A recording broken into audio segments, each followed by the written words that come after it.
Hello, my name is Cheryl Schaefer.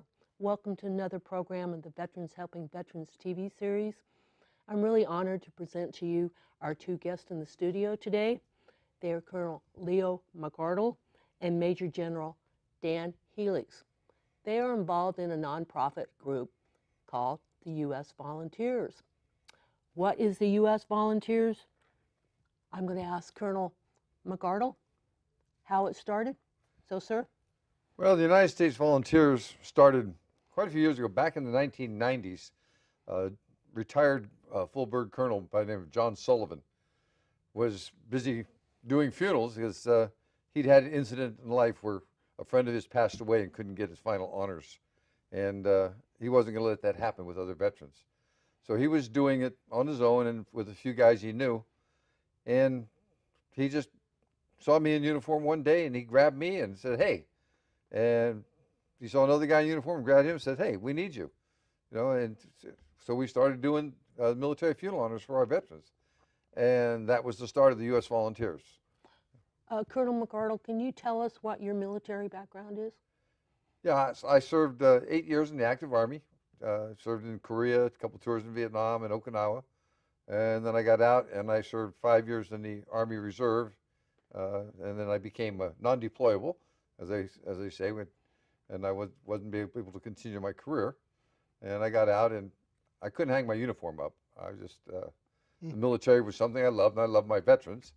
And from that point on, I was always involved somewhere along the line with the veterans, doing Memorial Day ceremonies and what have you. And just a quick aside here, I know I met you many years ago when I was a vet rep with the EDD, and at that time you were heavily involved with the Vietnam Veterans of America, and that's kind of why I joined. So General Helix, can you tell us a little bit about yourself? Sure. I actually am prior service enlisted in 1973, got out and did a few things, went to college, went back in 1983 and was a field artillery officer, 1st Armored Division, and got out after a period of active duty and went into the 91st Division.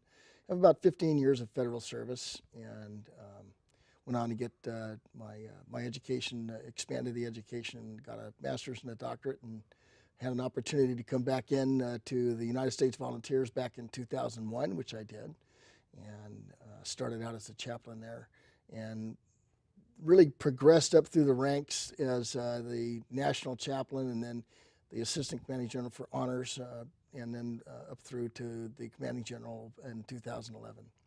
Well, that's outstanding. Can you tell us what the mission is of the U.S. Volunteers? Well, primary mission of the U.S. Volunteers is the final military honors for our veterans who have passed away.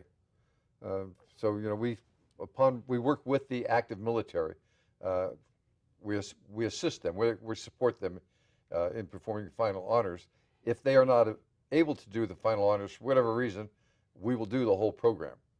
But normally the reserves or the Guard will send out the people to do the flag folding and presentation, and we will support with whatever they needed, firing detail, the bugler, and a chaplain if requested on that. Other than that, we have a secondary mission as public service for our veterans. We do military stand-downs, which General Helix can tell you more about that. And we also do barbecues at the VA hospitals and just whatever's needed in the veterans community. I do a little bit of veteran service officer work, and I don't represent anybody before any boards, but I steer them to the right people and tell them what their benefits are and what have you. Right. Well, that's, it never ceases to amaze me how many veterans don't know what they're entitled to. And the fact of the matter is there are so many benefits for veterans available to them. So, it's Yeah, something. especially And the this Cold is War veterans. and this is right now. Thank you for mentioning that. This is one of the benefits that people are told, but they don't really. They kind of forget it because you don't want to think about when you're going to get final honors. But really, what we do is we provide closure for the family in so many ways, because when we're performing final honors, what we're doing is we're not grieving with the family so much. What we're doing is we're honoring the service that they rendered to the United States and recognizing that the family served right along with the individuals, especially when it comes to mothers and fathers and wives.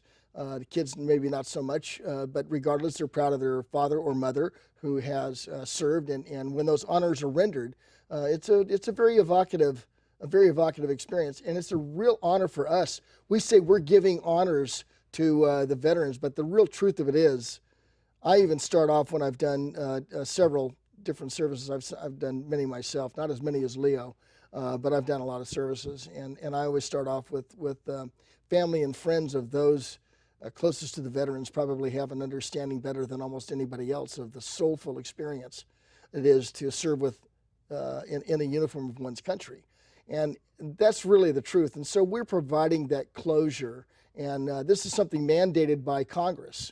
And Congress in 1958 said that any veteran who served honorably has the right to final honors either at the National Cemetery or at the private cemetery as well. The problem is Congress doesn't have the horses. The active component, which Leo mentioned, really just does active funerals or honors. The National Guard and the reserves really take up the bulk of doing the veterans' funerals. And so we, like Colonel McCardle said, we have the ability to do the whole 9 yards. But most commonly, what we do is augment those other forces that are ordered and are actually getting paid to do it because it's part of their duty. The problem is this: often they will only send 2 people to fold a flag and to present. It's not uncommon for an enlisted person to be presenting to the widow of an officer. Well, we like to go officer to officer and enlisted to enlisted when we can. But the truth is that it doesn't happen very often where there's the full complement. That's where the United States Volunteers comes in. We augment with the firing detail. We augment with the chaplain many, many times, with the protocol officer, with the casualty affair officer that's right there that can escort the family to the seats, with pallbearers if that's necessary, with flag folders, with the bugler. We have the ability to expand the services that are being rendered by the Guard and Reserve, who have the bulk of the mission to do it for veterans. And it's seamless. It's why we wear a uniform. We're one of the few VSOs that are uniformed, and the reason is, as Colonel Sullivan said, not on our watch, where they're not going to get those benefits. Well, so when we do this, the Army and the other services, they look at our uniform, and we have some very distinctive differences in our uniforms, and they're kind of looking at us a little bit askance. The truth of it is we don't care. Because what we know is the family that receives that flag, the widow that receives that flag, or widower, depending on who the service member was, all they know is the military paid attention to the service, the honorable service rendered by their loved ones. That's it. And so that's our whole motivation in wearing the uniform. Now, I have to tell you, the truth of it is everybody in the United States Volunteers enjoys wearing that uniform because we're very proud of the fact this is not an Army uniform. It's an Army base, but really, if you look at that, you can see there's USV all over it. And we're not trying to fool anybody. We're not trying to be something we're not. We're trying to give the family the honor for the service of their loved ones in a way that all they care about and all they know is the military paid attention. And you are a nonprofit group, and I know that you're growing at a rate where you want to change your status from a 501c3 to a C19. Now, a lot of people don't understand what I'm talking about, but I would like for you to clarify the difference Right. and why it's important for you to be a C-19. So we will be a C-19 very, very soon. Our JAG officer, who is a former Navy JAG, who's in Dallas, in the Dallas area. In fact, I'm going there shortly, tomorrow, as a matter of fact, to speak with them. The C-19 gives us the ability to get a charter. It gives us a better ability to be represented on the VA website, because we really work with the VA in many ways, because it's the national cemeteries. We also work with the VA in stand downs and other community service items that we do. But the C-19 is significant because really, you know what, we are a 501c3, and any donations that people are kind enough to give us are tax deductible. Regardless, as a C-19, it more accurately describes the activity of the organization. Because C-19 designation means you are a veteran Under the service IRS code, organization. that's a veteran service organization. And that's right. the difference. Right, and it's probably within the next. We'll probably close that deal in the next 90 days. Oh, that's just excellent. Well, we've been working on it for a year, so. So besides providing honors, I know you do other things in the community. Can Yes, we you do. tell us and about the stand downs, actually, and what those are for people who may not know? You know, I've got a great way to introduce a stand down, especially for people who are uninitiated. For those of us that were on the ground gaining arms, before you get ready to go do what you're paid to go do when you're in the military, you're going to hear somebody either they're going to tap you on the shoulder, or it's going to come over the radio, and you're going to hear stand to. When you hear stand to and you get ready to go do what you're paid to do, you write your letters home, you say your prayers for the officers and the leaders, the NCOs, you check your men, you check your ammo, you check your routes, you check your maps, and you go do what you have to do. After a certain amount of action, if they have the ability to take you out of the game for a minute, to give you some rest, relaxation, restoration, and resupply and things, they will stand you down. So when the homeless veterans and the at-risk veterans in the community hear the word stand down, they know they're going to be, as it were, taken off the line, and they're going to be brought into an encampment that's run in a very military kind of a thing. Don't get me wrong; it's not it's not a combat situation. It's a military thing. There's some discipline there. There's some structure to it, where a lot of these folks that are on the street don't have any structure. And we give them full medical with follow-on appointments, full dental with follow-on appointments. These are honorably discharged. Some veterans out there I know are going to be what's called OTHs, or other than honorable. Mm-hmm. Depending on the circumstances, there's a possibility they might be able to get some benefits. But most of these are honorably served veterans. We also have they will bring in superior court judges, and they will take all of the misdemeanors, no felonies, just all of the misdemeanors for these individuals. Often they're parking tickets that are now $800, $8,000 or more. And they will adjudicate those and give them community service so they can wipe those off the books. DMV is right there to give them a brand new license so they can go back to work. They have other community service agencies there, like admissions and transitional housing, et cetera, so they can get a place and get them off the street. If they need a program, they have programs there. I was with the Bay Area Rescue Mission for many years, and we would bring them to several guys to the missions. So that's a stand down. We also have community spiritual services. I have to mention that because I'm a former pastor and a chaplain. And we give them the ability to have some spiritual conversation with safe people called chaplains. So basically, whatever barrier a veteran may face, whether it's psychological, whether it's I don't have a job, whether it's my driver's license, I'm having issues with tickets or whatever, the purpose of the stand down is to try to make them whole or to get them employment so they can be self-sustaining. So this is part of the community service mission of the United States Volunteers, and this is how it came about as that secondary mission. But the final honors is really who we really are about, and the final honors is why the need for the United States Volunteers is paramount in the country, and we're in several different states right now trying to expand into different states, and we're coast to coast, but we're a little thin in between, and so we're trying to get more units. We have Kansas coming online, we have Michigan coming online, Montana, Nevada are already online, California, Texas, New York. We're looking to go into Florida, Georgia, North Carolina, and Virginia next, and so we have a very aggressive expansion campaign in the works. I know you're both so dedicated to this. And I've known you for many, many years, Leo.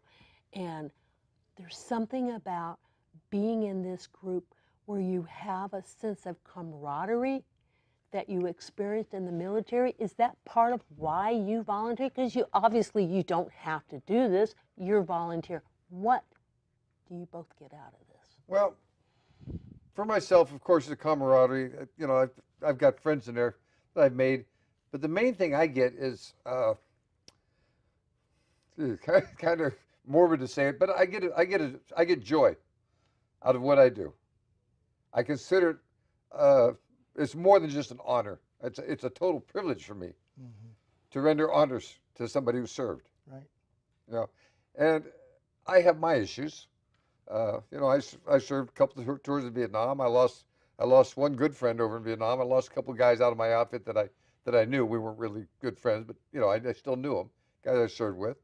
I had the very unfortunate task on my second tour, well, even on my first tour a little bit, of maintaining refrigeration units, and we were storing those that were killed in action and stuff. And, you know, so I have my issues. Yes, And sir. this helps me deal with them.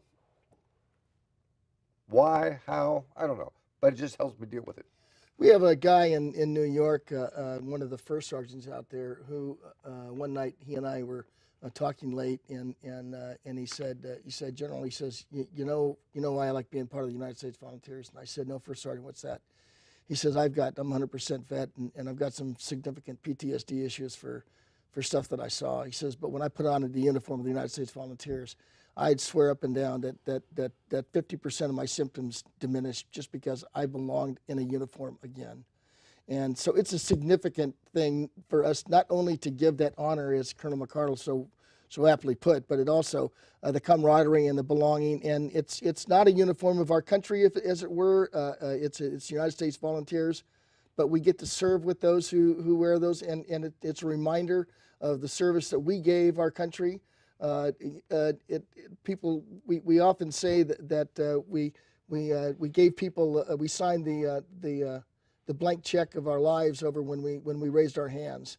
And I'm going to tell you that those of us who have come back with disabilities, and I'm no different, we cashed that check, and the American public cashed that check because of the toll that it took on our lives.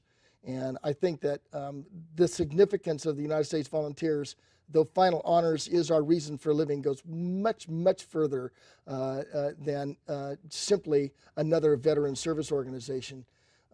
It's layers and depth of things that occur within the veteran community for those who serve. Because there's something about being in the military where you have a sense of camaraderie that I have rarely seen that same camaraderie in a civilian organization. How many times have you seen an octogenarian in their mid to late 80s, and they may have some memory issues and things like that, but as soon as one of us walks in a uniform, boom, they are immediately taken back, and the memories come flooding back as sharp in detail as they ever were of the time they served. When we serve in the military, and I'm preaching to the choir, but when you serve in a uniform, there is nothing as intense as serving in that uniform. And my goodness sakes, if that's not proof, I don't know what is. Well, there you go. So we talked about expansion of the group and how there is a need. So I'd like to, if I may, I'd like to ask Leo why he serves. And there's a story I think that's really germane to this. We were doing, and Colonel McCardle was there, and I was a chaplain. This is back about probably 15 years ago. And we had done 6 services at the San Joaquin Valley National Cemetery. It was 100 degrees out, literally. We had about 9 or 10 individuals with us, and the whole service was where the people come with the hearse and the lead driver for the cemetery, and then the family. We saw one that was there, and there was just the lead vehicle and a hearse, and there was nothing there. And one of the NCOs says, "What's the deal?" And we realized it was a homeless vet. And so they came up, and I said, "Gentlemen, This is a homeless veteran, and we will do this as if 1,000 people are in attendance. And I will tell you that the flag folders were particularly sharp. The rifle volleys were perfect. The bugler, who was a live bugler, was absolutely on it. And that the only person who received the flag was the hearse driver, this poor lady. And she was just bawling like you wouldn't believe after that. Remember that? When she was just, she couldn't, and I had to present the flag. I presented the flag, and I'm really trying to hold it back because we really realized that the honor we were giving this individual, regardless of what his fate in life might have been, he served. He was a brother. He was one of ours. And so it was, why do I serve? That's why I serve. 1% of the population serves in the military. It's actually 6.8% right now. It was 1 in 10. The one comes from 1 in 10. My dad used to say one out of every 10 served, and the other 9 are doggone glad they did. Can't say that anymore. It's only 6.8% of all World War II, all through current veterans. Wow. I'm so impressed with what you do, and I know every family that goes to a service that you conduct, I know it is an amazing experience for them. And like you said earlier, sir, it's a thank you for your service. Truly a thank you that enough people care enough to volunteer their time and well, we energy need more to folks, do this. and so we're always looking for volunteers and people to start new units across the country right now. And we're in that mode where we have the ability to help them start those units. And in fact, I'm, like I said, leaving for It is in the heartbreak of final farewells that the loved ones of our country's veterans look to their nation. Honor detail. Take charge. The law mandates that eligible veterans can receive military funeral honors, but members of the nonprofit known as the United States Volunteers will tell you sometimes the demand is just too high.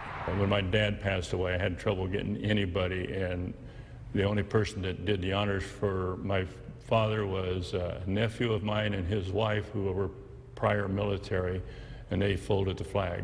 And we had a radio thing that played the taps, didn't even have anybody with a bugle.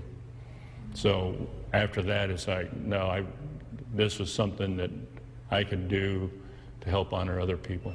The United States Volunteers was actually formed after one of its founding members had a similar experience at the funeral of a friend who served in the Vietnam War.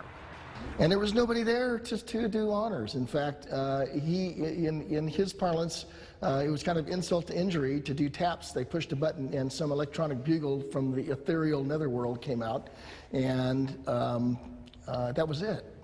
And he was so upset, he said, "Not on my watch," which, as I've said before, is the kind of the battle cry of the United States Volunteers. And so he called a bunch of his buddies up, and he said, "Look, do you still fit in the uniform? Do you have one?"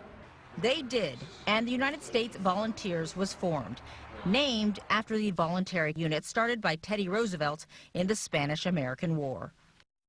I'm actually one of the original members of the United States Volunteers with John Sullivan when we were doing it as just a small group of people that we could grab to do the honors. The reason I do it is to honor my fellow comrades, both male and female. They will tell you the need for volunteers is great. You do not need to be a veteran, but many members have served. And I retired in 2007 from the Army National Guard after 26 and a half years total military service. I retired with 27 years commissioned service in the Army, the National Guard, and then active Guard Reserve. The group is considered a volunteer service organization. It is recognized as an honor guard and is authorized by the Department of Defense to render military honors. Commander Dan Helix says they just want to do what they can to help. Over the years, the mission has stayed the same, but the manpower has diminished, especially with the conflicts we're in from Iraq and certainly Afghanistan as it continues. So we are augmentation. If the Guard shows up or the Air Force shows up or the Navy, to do their job, and they're short people, we will augment them with the firing detail. We'll augment them with a flag folder if it's necessary. We have chaplains that can do the services. I've done several. In fact, I've even done, as a chaplain, I've done services for active duty Marines. I did 3 of them in San Jose, as a matter of fact. And while they all told us they consider it a privilege to be able to help, it's not just a commitment of time. Volunteers pay all of their own expenses, purchase all of their own equipment. They pay for their own travel. And they do it because they will tell you veterans deserve this final show of gratitude. It doesn't matter if there's just one person there or even no people. I have done services where just the funeral director came out with the remains. We do it as if there's 1,000+ people there. We don't care. The number of people who don't matter. It's for the person that died. I feel the spirit is there with us. They do it for them and for their loved ones. It's a very, very rewarding. The families are very appreciative, and we have one great group of guys. The playing of taps, the folding and presentation of the flag, and a last salute. From these veterans to fellow veterans, it is a final tribute to show the nation's deep gratitude to those who, in times of war and peace, have faithfully defended our country. It's the last thing a family's going to remember about their loved one. So I wouldn't want anything less. I would want my family to remember something good about me.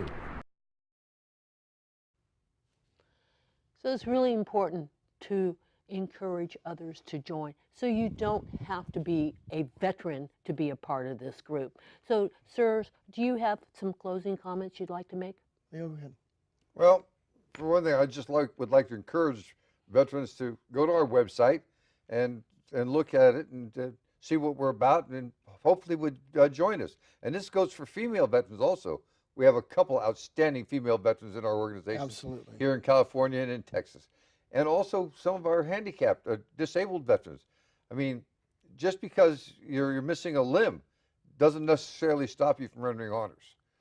There are jobs that can be done, and we just would encourage them all to look us up and see if they might want to give it a try. Yeah, I'm going to piggyback on the female veterans. Our senior NCO in Texas served in the Air Force in Arlington with the honor guard there, and she's now our senior NCO, like I said, in Texas, and she's training. She's awesome, Shelley Williams, Sergeant First Class Shelley Williams, and this is an opportunity for us as veterans to continue the camaraderie. This is an opportunity for us to give back to the folks. This is an opportunity to do something that's going to be one of the most significant activities you'll ever do in your life, other than serving itself.